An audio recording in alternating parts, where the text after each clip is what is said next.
And welcome to High Cheese. It's Friday, May 3rd, 2024. And let's take a ride down to Mar-a-Lago. The Trump document case.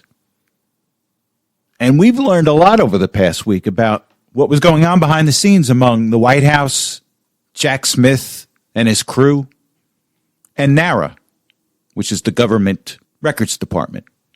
And this is being reported by Julie Kelly. What happened is that Judge Cannon, Aileen Cannon, had ordered documents to be released to the public. And these are documents that showed the coordination among Smith, NARA, and the White House. Now, Jack Smith pushed back hard. Oh, no, you can't have these documents. You can't see them. I'll redact everything. But Aileen Cannon comes back and says, no, public's going to see this because she sees what's going on. She knows that the federal government and the deep state is trying to give Donald Trump the bum's rush right into jail. So here's what Kelly found. Kelly found that NARA, Jack Smith and his team, as well as the White House, they were meeting and coordinating this case. And here's the one thing that I find despicable. Now, NARA intentionally sent documents to Mar-a-Lago. Now, from what I've heard, it was pallets or a pallet of documents to Mar-a-Lago, including top secret documents interspersed among the pallets with the intent to set up a predicate to indict Donald Trump. And this was coordinated between Jack Smith and NARA. And meanwhile, you had the White House and representatives of the White House meeting with both. Now, we also find out that the day before the Mar-a-Lago raid, high-ranking officials of NARA were meeting with representatives of the White House. And again, this is the threat to democracy, not Donald Trump. This is the threat to democracy. Now, also what we learned this week is that Trump's legal team has petitioned the judge to throw the case out based on selective enforcement of the law. And what they're citing is the fact that Joe Biden got off for putting classified documents in his garage next to his Corvette. And nothing happened to Mike Pence. And let me remind you, Joe Biden took top secret documents when he was a senator as well as the vice president. And he had no right to take any of them. There was nothing in the law that allowed him to take those documents, as well as Mike Pence. But they look the other way because they like them. They don't want to crush Mike Pence. They don't want to crush Joe Biden. But they want to crush Donald Trump because he is a threat to the system in Washington. So we'll see what happens with this petition by Trump's attorneys. And with that said, let's go back up to New York. So Trump has been placed under a gag order by the judge in the New York case. And Trump was fined, I think, $9,000 this week for making a couple of tweets that the prosecution didn't like and the judge didn't like. Meanwhile, we have the star witness of the prosecution, Michael Cohen, a liar and convicted felon, their star witness. He's out on TikTok talking about the case and shilling for money on TikTok. Is that fair? Trump can't talk about the case, but their star witness, a convicted felon, can go on TikTok, talk about the case, and make money off of it. But the judge, oh, what a nice guy this judge is. Remember, this is the judge that contributed to Joe Biden's campaign. His daughter is a fundraiser for the Democrat Party. Well, he's going to allow Donald Trump to go to Barron's graduation. What a guy. And with that said, I want to take us to a clip. It's with Mark Pomerantz. He was subpoenaed by the House Judiciary Committee regarding this case in New York City. Now remember, Alan Bragg initially did not want to bring this case against Donald Trump. But under a vast amount of political pressure by the Democrats, he decided to bring the case. Not only that, Bragg's predecessor, Cyrus Vance Jr., he didn't want to bring the case. Federal government looked into parts of this case, said, there's nothing to see here. So Jim Jordan and the House Judiciary Committee, they're pushing back. They subpoenaed Mark Pomerantz. He's the one that wrote this book regarding getting Donald Trump in New York City. Now, Pomerantz is the attorney that worked pro bono in order to get Trump. And when he thought Alan Bragg wasn't going to bring the case against Trump, he resigned. He wrote this book. And it was only later that Bragg decided, you know what? I'll bring this case, guys. I want to stay on the Democrat team. Now, the interesting thing is that, and I'm going to play a couple of clips here. The interesting thing is that during his hearing, he pleaded the Fifth on just about everything. And we all know what the Fifth Amendment is. You have a right not to self-incriminate. So let's go to a clip and then we'll come back and discuss. Having clarified that, I'm not going to answer your question about how often I was physically at the offices of the Manhattan District Attorney. You had your own desk there? Again, I'm not going to respond to your question. On the basis of what?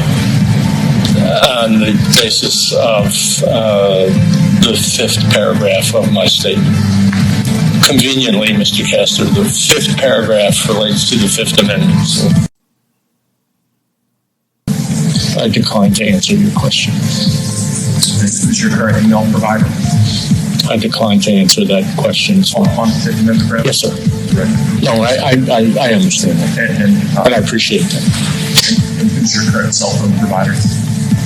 Likewise, I refuse to answer that question on the basis of my rights under the Fifth Amendment. Have you since come to a decision to revise that conclusion? I decline to answer. I acknowledge writing the book, but I'm not going to expand beyond what is contained in the book for the reasons reflected in my opening statement. And this is what happens when you have weak cases.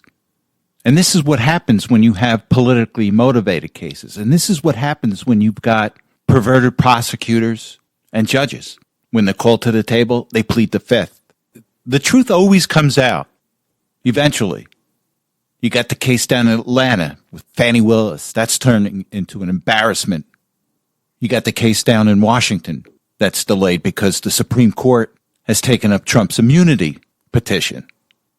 And they really did think that they could give Donald Trump the bum's rush here. They're so arrogant. And look, I still think that Trump's going to get convicted in New York because the jury pool hates Donald Trump. He might not get convicted on a felony, but they may convict him on a misdemeanor, which is the equivalent jaywalking. But they're going to find something to convict him on, I think. And it's only because of the jury pool.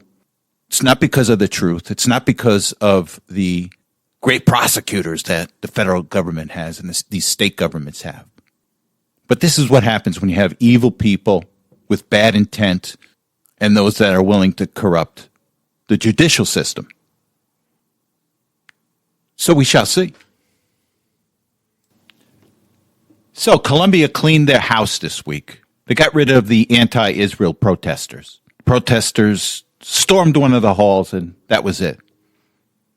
After a lot of the administration at Colombia contemplating their navel instead of taking action against these anti-Israeli Islamicists that emerged to protest at Colombia, as well as throughout the country. And these protests will continue throughout the country. I think in Portland there was some protests at Portland State, but they joined forces with Antifa. And I know the press isn't covering it, but there was a protest last night. A lot of damage was done by Antifa and these protesters out in Portland. And it's not going away. As I said before, you expect protests and riots at the Democrat convention and possibly the Republican convention. And with that said, I want to go to a clip, and a lot of you may have already seen it. And it's about one of the Colombia protesters complaining that they don't have enough to eat and the administration has to feed them because they're on a meal plan. But I've got a little different spin on this. And a lot of people take it as they should is, oh, just look at these spoiled brats. But again, I've got a little different take on this. So let's go to the clip, and then we'll come back and discuss.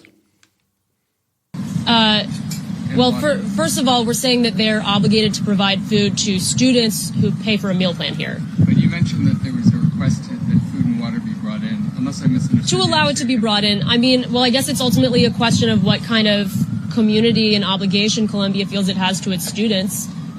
Do you want students to die of dehydration and starvation or get severely ill, even if they disagree with you? If the answer is no, then you should allow basic, I mean, it's crazy to say because we're on an Ivy League campus, but this is like basic humanitarian aid we're asking for.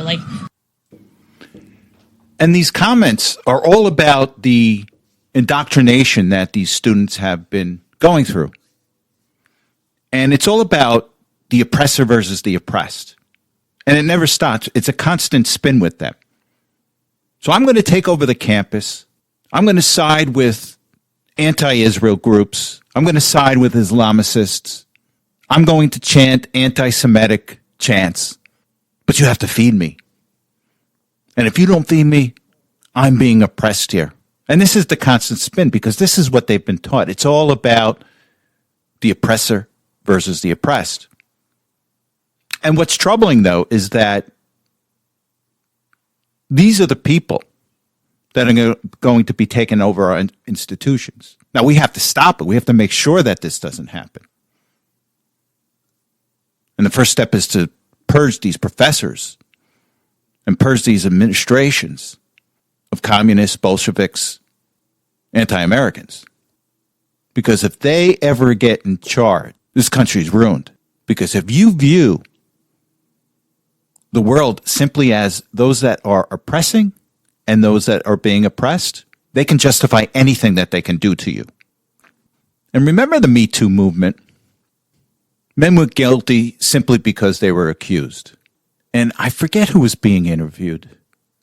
And I forgot what show it was on. And they were talking about, well, shouldn't men have due process? And this feminist responded on the show and said, well, look, men shouldn't have due process anymore because women have suffered over the years, and it's about time that men suffer. And this is the mindset of these people. Because what are you going to do when you have institutions that are staffed and manned by people that don't have America's interest at heart, that don't have your interest at heart, my interest at heart? They won't care. America must suffer because everyone else has suffered in the past. And it's all America's fault because America has always been the oppressor. So America must suffer. They'll be able to rationalize it. Look how this student here, this student leader, is rationalizing her being oppressed because Columbia students are on a food plan and they must be fed. And quite frankly, nobody was stopping them from eating. What was she expecting? Waiter service by the school? Did she expect Grubhub to make deliveries and the tab be picked up by Columbia? But it's an incredibly infantile position. But this mindset cannot be allowed to continue because this country will be doomed. I saw a list of companies now that are not requiring college diplomas in order to get a job there. And that's a good first step. Because quite frankly, I think the college system today isn't putting out productive people. They're putting out ideologues. And you can't be a productive country with ideologues. Another step we have to take is we have to get Donald Trump reelected. Look, he's not perfect, but we need Donald Trump to set this country on the right path again. This country has lost its way, and Donald Trump can help get this country on the right path. Because there was a pause in his trial in New York, Trump was able to make a couple of campaign stops, one in Wisconsin, one in Michigan. And I want to play a clip from Trump's rally in Michigan. So let's go to the clip, and then we'll come back and discuss. We now have a thing called stagflation. Does anyone know what that means? It's not good. It's worse than deflation, and it's worse than inflation. Stagflation is the worst, and that's what we're in right now, which spells the death of the American dream, and that doesn't even include some of the horrible numbers we're seeing flowing in from poor and crime-ridden countries right across our southern border. They're coming in by the millions. That's why this November, the people of Michigan are going to tell crooked Joe Biden, Biden, you're fired. Get out of here. In the past 3 years, the average Michigan family has lost $20,000 or $30,000. Think of this.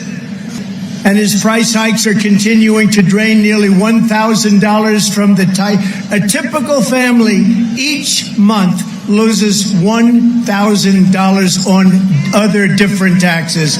That's what he's done to you. And by the way, for the auto workers, we'll talk about it later. Your cars are all going to be made in China. Congratulations. That's the dumbest thing I've ever seen. Chicken is up 24%, baby food is up 30%, eggs are up 50%, gasoline is up 54%, airfares are up 33%, and the 30-year mortgage rate just hit 7.6%. When I left, it was 2.6%. We had no inflation. Everything was so good. Bidenomics is flat-out economic warfare and welfare on the American middle class and low-income people. It's a disaster. If Joe Biden wins this election, the middle class loses. But if Trump wins, the middle class wins. People of low income will start their journey toward the American dream. And he's right. First quarter 2024 GDP figures came in 1.6%, a dramatic reduction from the prior quarter. Job numbers came in this morning, and it was dramatically lower than what was expected. Unemployment ticked up a bit. And this inflation that we have and this stagnating economy that we have is all the result of this massive government spending under Joe Biden. Because you get the double whammy. All this government spending creates inflation, and the massive deficits that are being run right now also create inflation. And it all has to do with this crazy economic concept that they're using in the White House right now. Modern monetary theory. Deficits don't matter. Well, yes, they do. It's the IMF that came out recently and said, hey, U.S., you got to watch your spending, got to watch your debt. We're $34 trillion in debt and going up. I think we're accumulating $1 trillion in debt every 3 or 4 months. That's unsustainable. They're driving this economy right into a wall. And they've got their pedal to the metal right now, and it's got to stop. And I think the only person that can stop this is Donald Trump. Because it's not going to stop under Joe Biden. Now, the other thing Trump's going to do is he's going to corral the administrative state. And Washington's in a panic over it because that's where their lifeblood is, not yours and mine. That's where their lifeblood is. Now, I just read a story that the Biden administration and the bureaucrats are trying to redefine and codify what a man and a woman is. And that's going to have a dramatic impact on a lot of government programs. Let's take a look at Title IX. Title IX was great for women, great for young women looking to get a scholarship out of college. And young girls who wanted to better themselves played sports, got a scholarship, and were able to pursue the American dream. But what the administration wants to do right now is codify changes in what we know a man and a woman to be. And this is going to allow transgender men to take scholarships away from a young girl that's trying to better herself through athletics. And think about it. You're the parent of a good athlete. Say she's a basketball player, does really well. Well, she won't be able to get a scholarship in the future because you're now going to allow 250-pound boys that identify as a girl to take their scholarship away because they will now be able to fall under Title IX. And with that said, thank you very much for listening. You have a good week, and I will talk to you next Saturday.